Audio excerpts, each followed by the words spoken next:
പിതാവിന്റെയും പുത്രന്റെയും പരിശുദ്ധാത്മാവിന്റെയും നാമത്തിൽ ആമേൻ. കർത്താവിന്റെ തിരുസന്നിധിയിലേക്ക് നമ്മുടെ കുടുംബത്തിൽ നിന്ന് മരിച്ചുപോയ എല്ലാ ആത്മാക്കളെയും നമുക്ക് സ്നേഹത്തോടെ സമർപ്പിക്കാം. കർത്താവിന്റെ വലിയ കരുണയ്ക്കായി നമുക്ക് പ്രാർത്ഥിക്കാം. ശുദ്ധീകരണ സ്ഥലത്തായിരിക്കുന്ന എല്ലാ മക്കളെയും നമുക്ക് ഓർക്കാം. പ്രത്യേകിച്ചും ആരോരും പ്രാർത്ഥിക്കാനില്ലാത്ത എല്ലാ മക്കൾക്കും വേണ്ടി നമുക്ക് പ്രാർത്ഥിക്കാം.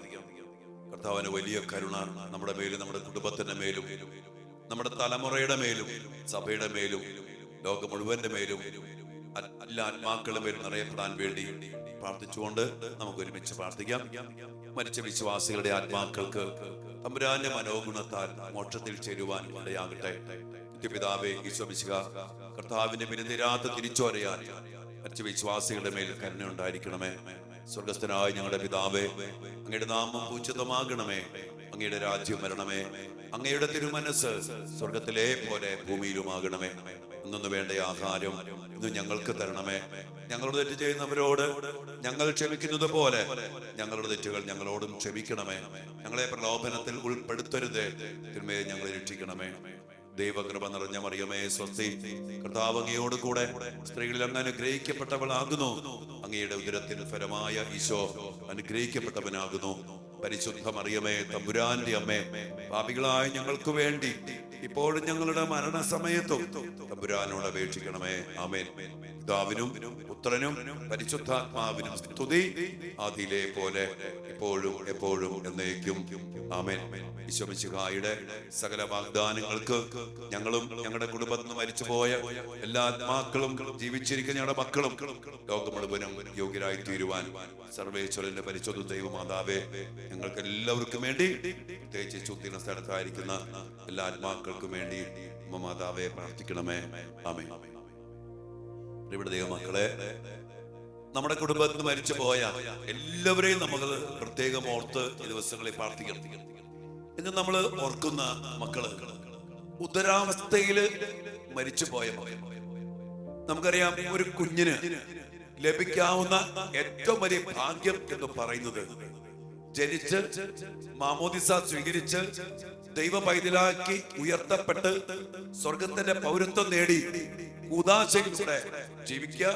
അതിനുശേഷം മരിച്ചാലും ദൈവമക്കളെ പോലെ നല്ല മരണം കൈവരിക്കാൻ സാധിക്കും.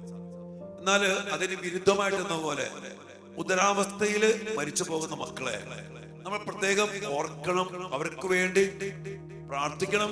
മാത്രമല്ല, അങ്ങനെയുള്ള മക്കളെ മാമോദീസ മുക്കി, എന്നൊക്കെ പറയില്ലേ, ഒരു പേരൊക്കെ കൊടുത്ത് മാമോദീസ മുക്കി സ്നേഹത്തോടെ കർത്താവിന്റെ കരുണയിലേക്ക് സമർപ്പിച്ച് ആ ആത്മാവിനെ സ്വർഗത്തിന്റെ പൗരത്വത്തില് കർത്താവിന് സമർപ്പിക്കുക എന്നുള്ളത് നമ്മുടെ കുടുംബത്തിന്റെ ഒരു ഉത്തരവാദിത്വം. അതുകൊണ്ട് തന്നെ ഉദരാവസ്ഥയിൽ മരിച്ചുപോയ മക്കൾക്ക് വേണ്ടി നമ്മൾ പ്രത്യേകം പ്രാർത്ഥിക്കണം. നിങ്ങൾ അറിയണം, നമ്മൾ അറിയണം, ഒരു കുഞ്ഞ് ഒരമ്മയുടെ ഉദരത്തിൽ ഉരുവാകുമ്പോൾ തന്നെ അതിന് ജീവനുണ്ട്, ആത്മാവുണ്ട്, ശരീരമുണ്ട്. ആ അവസ്ഥയിൽ ഉരുവാകുമ്പോൾ തന്നെ ആ കുഞ്ഞ് നമ്മുടെ കുടുംബ വൃക്ഷത്തിന്റെ ഒരു ഭാഗമായി കഴിഞ്ഞു. പിന്നെ ആ കുഞ്ഞിന് സംഭവിക്കുന്ന ഓരോ കാര്യങ്ങളും നമ്മുടെ കുടുംബ വൃക്ഷത്തെ സ്വാധീനിക്കും. പറയാറുണ്ടല്ലോ, ഒരു ശാഖയ്ക്ക് മുറിവേറ്റാൽ ആ മുറിവ്, അല്ലെങ്കിൽ അതിൽ ക്ഷതമേറ്റാൽ ആ ക്ഷതം, അതിലൂടെ ഒരു മുറിവ് അല്ലെങ്കിൽ ഒരു വിഷം കുത്തിവെക്കപ്പെട്ടാൽ, ഒരു ഹോർമോൺ കുത്തിവെക്കപ്പെട്ടാൽ അതിന്റെ ശക്തി ആ വൃക്ഷം മുഴുവനും വ്യാപരിക്കുന്നത് പോലെ ഈ കുഞ്ഞിലൂടെ, ഈ ഉദരത്തിൽ ഉരുവായ കുഞ്ഞിലൂടെ ഒത്തിരിയേറെ കാര്യങ്ങൾ നമ്മുടെ ജീവിതത്തിലേക്ക് കടന്നു വരുന്നു. അപ്പൊ അതുകൊണ്ട് തന്നെ ഇങ്ങനെയുള്ള ഉദരാവസ്ഥയിലുള്ള കുഞ്ഞുങ്ങളെ നമ്മൾ നിസ്സാരവൽക്കരിച്ച് കാണരുത്. ഞാൻ ഓർക്കണ്ട്, കുറെ വർഷങ്ങൾക്ക് മുമ്പ് ഞാൻ വിദേശത്ത് ധ്യാനം നിന്നപ്പോ അവിടെ ഒരു വീട്ടില് 3 മാസം 4 മാസം പ്രായമുള്ള ഒരവസ്ഥയിൽ കുഞ്ഞ് ഉദരാവസ്ഥയിൽ മരിച്ചു. അവരാ കുഞ്ഞിന് വലിയ രീതിയിൽ ഫ്യൂണറൽ സർവീസ് കൊടുത്തു. $16,000 മുടക്കി. അന്ന് 2008 $6,000 മുടക്കി ചെറിയ പെട്ടിയില് ആ കുഞ്ഞിനെ ആക്കി അവര് ഫ്യൂണറൽ സർവീസുകാരെ ഏൽപ്പിച്ച് പള്ളിയിൽ കൊണ്ടുവന്ന് വിശുദ്ധ കുർബാന അർപ്പിച്ച് സമുചിതമായ ഒരു ബെറിയൽ കൊച്ചിന് കൊടുക്കണം. 3-4 മാസം പ്രായമായിട്ടുള്ള കൊച്ചു ഉദരാവസ്ഥയിൽ മരിക്കുന്നു.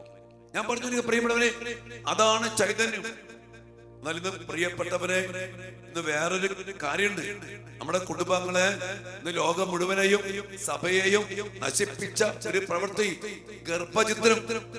ഇങ്ങനെയൊക്കെ ആയിരിക്കെ ഉദരാവസ്ഥയിൽ ജനിച്ച കുഞ്ഞിനെ ആ കുടുംബ വൃക്ഷത്തിൽ നിന്ന് ആ കുടുംബത്തിലുള്ള പ്രിയപ്പെട്ടവര് കുത്തി കൊന്ന് വിഷം കൊടുത്ത് കീറി മുറിച്ച് ക്രൂരമായ പൈശാചികമായ കൊലപാതകം ചെയ്യുമ്പോ ഗർഭചിത്രം ഒത്തിരിയേറെ വലിയ പൈശാചികതയാണ്. പിശാചിനുള്ള നരഹത്യയാണ്, നരബലി. അതിലൂടെ പിശാചിന്റെ ശക്തി കയറും. അത് വേറൊരു തല പിന്നീട് നമ്മൾ കാണും. പിശാചിന് അവകാശം കിട്ടിയ നമ്മുടെ കുടുംബത്തിലെ ചില മേഖലകൾ ഈ മാസം അതൊക്കെ ബ്രേക്ക് ചെയ്യണം മക്കളെ. അതുകൊണ്ട് ഈ കുഞ്ഞിനെ കിട്ടാവുന്ന ഏറ്റവും വലിയ ഭാഗ്യം, ഒരു ദൈവം ഏറ്റവും സുരക്ഷിതമായ ഒരിടത്തിലാണ് ഒരു കുഞ്ഞിന് ജീവൻ നൽകുന്നത്. ഒരു അമ്മയുടെ ഗർഭപാത്രം ഉദരത്തില് അതിമനോഹരമായ ദൈവകൃപയില് ദൈവം ജീവൻ കൊടുക്കുമ്പോ ദാവീദ് പറഞ്ഞ 139 സംഗീതത്തിൽ പറഞ്ഞുണ്ട്, അവിടെ നിന്നാണ് എന്റെ അമ്മയുടെ ഉദരത്തിൽ എന്നെ ഉരുവാക്കിയത്, എന്റെ അന്തരംഗത്തിന് രൂപം നൽകിയത്. ദൈവം തന്റെ കരം കൊണ്ട് വേല ചെയ്ത് മെനഞ്ഞെടുത്ത് ഒരു അമ്മയുടെ ഉദരത്തിൽ നിക്ഷേപിക്കുന്ന ഒരു ജീവനെ, ഒരു ശിശുവിനെ ആ കുടുംബത്തിൽ തന്നെ ഉള്ളവര് കൊല്ലുമ്പോ, കൊലയ്ക്ക് വിട്ടുകൊടുക്കുമ്പോ അത് ഭയങ്കരല്ല മക്കളെ. ആ മക്കളുടെ അവസ്ഥ എന്തായിരിക്കും? അവിടെ ആത്മാക്കളുടെ അവസ്ഥ എന്തായിരിക്കും? ആ പ്രവൃത്തിയുടെ പൈശാചികൾ എന്തുമാത്രം നിങ്ങൾ ചിന്തിക്കാറുണ്ടോ? ഇന്ന് കോടാനുകോടി മക്കളാണ് ഇതുപോലെ കൊല ചെയ്യപ്പെടുന്നത്. അതുകൊണ്ട് തന്നെ ആ നിഷ്കളങ്ക രക്തത്തിന്റെ നിലവിളി, അതിന്റെ ശാപം ലോകം മുഴുവനും കത്തോലിക്ക സഭയില് ഒത്തിരിയേറെ നമുക്കൊരു ഒത്തിരി കുടുംബങ്ങളിൽ അധികം പറയുന്നുണ്ട് മക്കൾ, നമുക്കറിയാം. അതുകൊണ്ട് ആ കുഞ്ഞിനെ ലഭിക്കാവുന്ന ഏറ്റവും വലിയ അനുഗ്രഹം നമ്മൾ നിഷേധിക്കുക. മാമോയിസ സ്വീകരിച്ച പിതാവിന്റെയും പുത്രന്റെയും പരിശുദ്ധാത്മാവിന്റെ നാമത്തിൽ മാമോയിസ സ്വീകരിക്കപ്പെട്ട് സ്വർഗത്തിന്റെ പൗരത്വം കിട്ടി ദൈവത്തിന്റെ പൈതലായിട്ട് ഉദാശയിലൂടെ മാറി പിന്നീട് ഒരു ക്രൈസ്തവ ജീവിതത്തിലൂടെ സ്വർഗ സൗഭാഗ്യത്തിൽ എത്തിച്ചേരേണ്ട മക്കള് അത് നിഷേധിക്കുമ്പോ ആ മക്കൾക്ക് വേണ്ടി നമ്മൾ പ്രത്യേകം പ്രാർത്ഥിക്കണം. മാപ്പ് ചോദിച്ച് പ്രാർത്ഥിക്കണം. അങ്ങനെയുള്ള മക്കളെ സ്നേഹത്തോടെ മാപ്പ് ചോദിച്ച് തമ്പുരാന് മുമ്പിൽ ഏറ്റുപറയേണ്ട പോലെ ഏറ്റുപറഞ്ഞ് കുമ്പസാരിച്ച് നമ്മുടെ കുടുംബത്തിന് വേണ്ടി ആ കുഞ്ഞിന് മാമോദിസ മുക്കി ആ കുഞ്ഞിന് വേണ്ടി പ്രാർത്ഥിച്ച് ആ കുഞ്ഞിനേറ്റ മുറിവുകള്, അതിലൂടെ കുടുംബവൃക്ഷത്തിലേക്ക് വന്ന ക്ഷതങ്ങള്, തലമുറയിലേക്ക് വന്ന പൈശാചിക ശക്തികള്, ഇതെല്ലാം അവസാനിപ്പിക്കണം. അതുകൊണ്ട് ഇന്ന് ഗർഭസ്ഥാവസ്ഥയിൽ മരിച്ചുപോയ കുഞ്ഞു മക്കളെ സാധിക്കുന്നവരൊക്കെ അറിയാമെങ്കിൽ ഒരു പേനൊക്കെ ഇട്ട് ദിവസങ്ങളൊക്കെ മാമോദിസ വീട്ടുമാമോദിസൊക്കെ കൊടുത്ത് കർത്താവിന്റെ ബലിയോട് ചേർത്ത് വെച്ച് ഒരു കർത്താവിന്റെ കരുണയ്ക്ക് വേണ്ടി പ്രാർത്ഥിച്ച് മാമോദിസ മുക്കി ദൈവവൈദ്യലാക്കി മാറ്റി ആ കുഞ്ഞാത്മാവിനെ സ്വർഗത്തിലേക്ക് നമുക്ക് കർത്താവിന്റെ കുരിശിലൂടെ ബലിയിലൂടെ സമർപ്പിച്ച് നമുക്ക് പ്രാർത്ഥിക്കാൻ സാധിക്കട്ടെ. ഒത്തിരി കുടുംബങ്ങളിലും മക്കളിലും ഒക്കെ പല പല തടസ്സങ്ങളും പ്രശ്നങ്ങളും കടന്നു വരാനുള്ള വലിയൊരു കാരണമാണ് മക്കളെ ഇങ്ങനെയുള്ള കുഞ്ഞുങ്ങളെ അവഗണിച്ച് കളഞ്ഞു. അവർക്ക് വേണ്ട കാര്യങ്ങൾ ചെയ്തില്ല. ഇങ്ങനെ സംഭവിച്ചു പോയെങ്കിൽ അതിനുള്ള പരിഹാരങ്ങൾ ചെയ്ത് ആ കുഞ്ഞിനെ ദൈവവൈദ്യലാക്കി ഉയർത്തി കർത്താവിന്റെ കരുണയിലേക്ക് സമർപ്പിക്കുക എന്നുള്ളത് ഒരു കുടുംബത്തിന് ഉത്തരവാദിത്വമാണ്. കർത്താവ് കുഞ്ഞിനോട് കരുണ കാണിക്കും. അത് വേറെ നമ്മൾ ചെയ്യേണ്ട കാര്യം നമ്മൾ ചെയ്യും. അത് ചെയ്ത് അതിലൂടെ കടന്നു പോകുന്ന ശാപങ്ങളും പൈശാചിക ബന്ധനങ്ങളും അതിൽ നിഷ്കളങ്ക രക്തത്തിന്റെ പ്രതികാരത്തിനുള്ള നിലവിളിയും എല്ലാം അവസാനിപ്പിച്ച് ആ കുഞ്ഞിനെ സ്നേഹിച്ച് ചേർത്ത് പിടിച്ച് ആ കുഞ്ഞിനോട് മാപ്പ് ചോദിച്ച് ദൈവകരുണയ്ക്കായി സമർപ്പിച്ച് സ്വർഗത്തിന്റെ വലിയ കരുണ, പിതാവായ ദൈവത്തിന്റെ സ്നേഹവും പുത്രനായ ദൈവത്തിന്റെ വലിയ കാരുണ്യവും നമ്മിലും നമ്മുടെ കുടുംബത്തിൽ നിറയപ്പെടാൻ വേണ്ടി പ്രാർത്ഥിക്കാം. അതുകൊണ്ട് ഇന്ന് ഉദരാവസ്ഥയില് ഇതുപോലെ മരിച്ചുപോയ എല്ലാ മക്കൾക്ക് വേണ്ടി ഇതുപോലെ നിങ്ങൾക്ക് മാമോദിസ കൊടുത്തിട്ടില്ലെങ്കിൽ മാമോദിസ കൊടുത്ത് സ്നേഹത്തോടെ ചേർത്ത് പിടിച്ച് ബലി സമർപ്പിച്ച് കർത്താവിന്റെ കരുണയ്ക്കായി പ്രാർത്ഥിക്കാം. നമ്മെ നമ്മുടെ മക്കളെയും നമ്മുടെ തലമുറയെയും അനുഗ്രഹിക്കട്ടെ. ആമേൻ. പരിശുദ്ധ പരമ ദിവ്യകാരുണ്യ ഈശോയ്ക്ക് നേരവും ആരാധനയും സ്തുതിയും പുകഴ്ചയും ഉണ്ടായിരിക്കട്ടെ. ദിവ്യകാരുണ്യ ഈശോയെ, അങ്ങയുടെ മക്കളെല്ലാവരെയും ചേർത്ത് പിടിച്ച് എല്ലാ ആത്മാക്കളെയും രക്ഷയ്ക്ക് വേണ്ടി ആഗ്രഹിക്കുന്ന അങ്ങയുടെ വലിയ പദ്ധതിയിൽ ഈ നവംബർ മാസത്തില് ഞങ്ങളെ ഒരുമിച്ച് കൂട്ടിച്ചേർത്തുകൊണ്ട് ഞങ്ങളുടെ കുടുംബത്തിനു വേണ്ടി, തലമുറയ്ക്ക് വേണ്ടി, മരിച്ചുപോയ പ്രിയപ്പെട്ടവർക്ക് വേണ്ടി, കുടുംബ വിട്ടത്തിന് വേണ്ടി പ്രാർത്ഥിക്കുവാൻ ഞങ്ങളെ അനുവദിച്ചിരുന്നതിനെ ഓർത്ത് ഞങ്ങൾ അങ്ങേക്ക് നന്ദി പറയുന്നു. ഇന്ന് പ്രത്യേകിച്ച് കർത്താവേ, ഞങ്ങളുടെ കുടുംബവൃക്ഷത്തില് ഉദരാവസ്ഥയിൽ മരിച്ചുപോയ എല്ലാ കുഞ്ഞുമക്കളുടെ ആത്മാക്കൾക്ക് വേണ്ടി ഞങ്ങൾ പ്രാർത്ഥിക്കുന്നു. കർത്താവേ, ഉദരത്തിൽ വെച്ച് കൊല ചെയ്യപ്പെട്ടു പോയ മക്കള്, അവർക്ക് ലഭിക്കാമായിരുന്ന വലിയ ഭാഗ്യമാകുന്ന മാമോദീസായും ഉദാസിയും സ്വീകരിക്കാതെ പോയത് എല്ലാം ഞങ്ങൾക്ക് മനസ്സിലായി. കർത്താവേ, നിങ്ങളുടെ വലിയ കരുണയ്ക്ക് വേണ്ടി ഞങ്ങൾ പ്രത്യേകം പ്രാർത്ഥിക്കുന്നു. ഉദരാവസ്ഥയില് മരിച്ചുപോയ മക്കള്, അലസിപ്പോയ മക്കള്, കൊല ചെയ്യപ്പെട്ടു പോയ മക്കള് എല്ലാവരും തിരുസന്നിധിയിലേക്ക് ഞങ്ങൾ സമർപ്പിച്ച് പ്രാർത്ഥിക്കുന്നു. ഞങ്ങളുടെ കുടുംബത്തിൽ വന്നു പോയ വലിയ പാപത്തെ ഓർത്ത് കർത്താവ് ഞങ്ങൾ അങ്ങയോട് മാപ്പ് ചോദിക്കുന്നു. കർത്താവേ, ഉദരാവസ്ഥയിൽ മരിച്ചുപോയ എല്ലാ കുഞ്ഞുമക്കളെയും മുമ്പിലേക്ക് സമർപ്പിക്കുന്നു. അവർക്ക് അർഹതപ്പെട്ട സ്ഥാനമോ ഒരു മൃതസംസ്കാരമോ കർത്താവേ ഒരു പരിചരണമോ നൽകാൻ പറ്റാതെ പോയി. ക്രൂരമായിട്ട് ചില മക്കളെങ്കിലും കൊന്നുകളഞ്ഞു. അതുമായിട്ട് ബന്ധപ്പെട്ട എല്ലാ അവസ്ഥകളെയും കർത്താവേ ഏറ്റെടുക്കണമേ. അതിലൂടെ കടന്നു വന്ന നിഷ്കളങ്ക രക്തത്തിന്റെ ആ നിലവിളി, അതിന്റെ ശാപങ്ങള്, പിശാചിക ബന്ധനങ്ങള് ഞങ്ങളുടെ കുടുംബത്തിന് എടുത്തു മാറ്റണമേ. ആത്മാക്കളോട് ഞങ്ങൾ മാപ്പ് ചോദിക്കുന്നു. കർത്താവ്, പ്രത്യേകിച്ചും ഇന്ന് അങ്ങയുടെ കരുണയിലേക്ക് ആ മക്കളെല്ലാവരും സമർപ്പിച്ചുകൊണ്ട് അവരുടെ മുറിവുണക്കി കർത്താവെ, അവരെ അങ്ങേക്കല്ലാണ്ട് വേറെ ആർക്കും ആശ്വസിപ്പിക്കാൻ പറ്റില്ല. ഈശോയെ, ഞങ്ങള് കരുണയ്ക്ക് വേണ്ടി പ്രാർത്ഥിക്കുന്നു. കുഞ്ഞാത്മാക്കളെ അവിടുന്ന് ആശ്വസിപ്പിക്കണമേ. അവിടുത്തെ രക്തത്താൽ അവർക്ക് വലിയൊരു മാമോദീസയുടെ അഭിഷേകം നൽകണമേ. അങ്ങയുടെ വലിയ കരുണ ഞങ്ങളുടെ പ്രിയപ്പെട്ട കുഞ്ഞുമക്കളുടെ മേൽ അങ്ങ് ചൊരിയണമേ. അതിന്റെ അവസ്ഥയില് ഞങ്ങളുടെ കുടുംബത്തിലേക്ക്, കുടുംബവൃക്ഷത്തിലേക്ക് കടന്നു വന്നിട്ടുള്ള ശാപശക്തികള്, ആധിപത്യങ്ങള് എല്ലാം അവസാനിപ്പിച്ചുകൊണ്ട് ഞങ്ങളുടെ മക്കളോടും ഞങ്ങളുടെ തലമുറയോടും കരുണയായിരിക്കണമേ. ഒരു നിമിഷം ഏറ്റവും എളിമയോടെ, അനുതാപത്തോടെ കർത്താവിന്റെ തിരുസന്നിധിയില് നമ്മുടെ കുടുംബവൃക്ഷത്തിൽ നിന്ന് മരിച്ചുപോയ ഇങ്ങനെയുള്ള ആത്മാക്കളെ, കൊല ചെയ്യപ്പെട്ടു പോയ കുഞ്ഞുമക്കളുടെ ആത്മാക്കളെ സമർപ്പിച്ച് പ്രാർത്ഥിക്കാം. അതിലൂടെ നമ്മുടെ കുടുംബവൃക്ഷത്തിന് ക്ഷതങ്ങള്, മുറിവുകള് ഏറ്റെടുക്കണമേ എന്ന് പ്രാർത്ഥിക്കാം. സാധിക്കുന്ന എല്ലാ മക്കളും മുട്ടുകുത്തി ഈ ഒരു മേഖലയ്ക്ക് വേണ്ടി, നമ്മുടെ കുടുംബവൃക്ഷത്തിനായിട്ട് കരുണയ്ക്ക് വേണ്ടി പ്രാർത്ഥിക്കാം.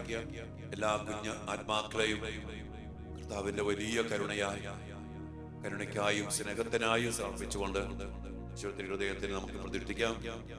വലിയ ദാഹത്തോടെ നമുക്ക് പ്രാർത്ഥിക്കാം. എല്ലാ ശുദ്ധീനാത്മാക്കളെയും ഓർത്ത് സമർപ്പിച്ചുകൊണ്ട് പ്രാർത്ഥിക്കാം. പിതാവേ, അങ്ങയുടെ ദിവ്യസുതനായ ഈശോമിശിഹായുടെ ഏറ്റവും വിലയേറിയ തിരുരക്തം ഇന്ന് ലോകമെമ്പാടും അർപ്പിക്കപ്പെടുന്ന ദിവ്യ ബലികളോട് ചേർത്ത് ശുദ്ധീകരണ സ്ഥലത്തിലെ എല്ലാ വിശുദ്ധാത്മാക്കൾക്കും, ലോകമെമ്പാടുമുള്ള എല്ലാ പാപികൾക്കും, ആഗോള സഭയിലും എന്റെ ഭവനത്തിലും ഞങ്ങളുടെ കുടുംബങ്ങളിലുമുള്ള എല്ലാ പാപികൾക്കായും ഞങ്ങൾ സമർപ്പിക്കുന്നു. കർത്താവിനൊരു കൊലപാതകം ഗർഭചിത്രത്തിലൂടെ ഞങ്ങളുടെ കുടുംബങ്ങളിൽ സംഭവിക്കാതിരിക്കട്ടെ. മക്കളെ ധാരാളം സ്വീകരിക്കുവാനും മക്കളെ തിരുഹിതം പോലെ വളർത്തുവാനും ഞങ്ങളുടെ കുടുംബങ്ങൾക്ക് ഇടയാകട്ടെ. എല്ലാ അനുഗ്രഹങ്ങൾക്കും വേണ്ടി പ്രാർത്ഥിച്ചുകൊണ്ട് കർത്താവിന്റെ സന്നിധിയിലേക്ക് അവിടുത്തെ ആശീർവാദത്തിനായിട്ട് നമ്മുടെ കുടുംബവൃക്ഷത്തെ മുഴുവൻ സമർപ്പിച്ചുകൊണ്ട് നമുക്ക് ഈ സമയം പ്രാർത്ഥിക്കാം. മക്കളെ,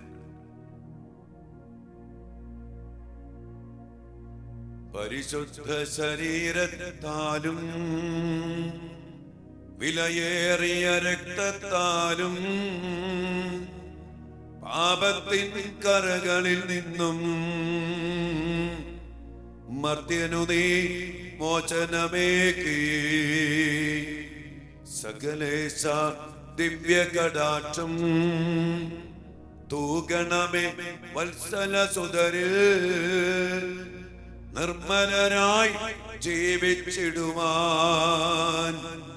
ചിന്തണമേ ദിവ്യവരങ്ങൾ. നമ്മുടെ കുടുംബവൃക്ഷം വലിയ സൗഖ്യം പ്രാപിക്കാൻ അവിടുത്തെ വരങ്ങളും കൃപകളും ചൊരിഞ്ഞുകൊണ്ട് ഞങ്ങളുടെ തലമുറയുടെ മേലും കുടുംബവൃക്ഷത്തിന്റെ മേലും കരുണയായിരിക്കണമേ എന്ന് പ്രാർത്ഥിച്ചുകൊണ്ട് ആശീർവാദം സ്വീകരിക്കും. മക്കളെ, ഹല്ലേലൂയ, ഹല്ലേലൂയ.